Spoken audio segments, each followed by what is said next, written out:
Hi guys, இன்றைக்கி என்ன காலையில் டிஃபன் பார்த்தீங்கன்னா இட்லியும் தக்காளி குருமாவும் தான் ரெடி பண்ணியிருந்தேன். நேற்று மாவு வந்து அரைச்சங்காட்டி சரி இன்றைக்கி இட்லி சுட்டு தக்காளி குருமா பண்ணிடலாம் அப்படின்னு சொல்லிட்டு அதுக்கான வேலையை தான் நான் பார்த்துட்டு இருந்தேன். இது வந்து எங்கள் பாட்டியோட ரெசிபி. இது வந்து நான் சமையல் கற்றுக்கிறப்ப எங்கள் பாட்டிகிட்டேருந்து இந்த ரெசிபியை நான் கற்றுக்கிட்டேன்.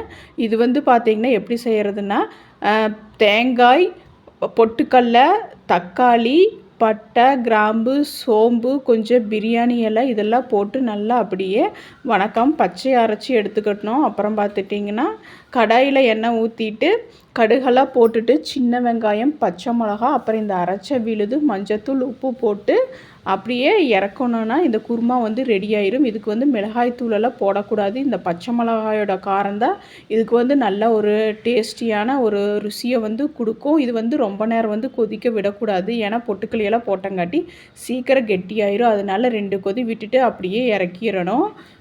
ஓகே காய்ஸ், இந்த வீடியோ உங்களுக்கு பிடிச்சிருந்ததுன்னா லைக், ஷேர், சப்ஸ்கிரைப், ஃபாலோ எல்லாருமே பண்ணிடுங்க. ஓகே, பாய்.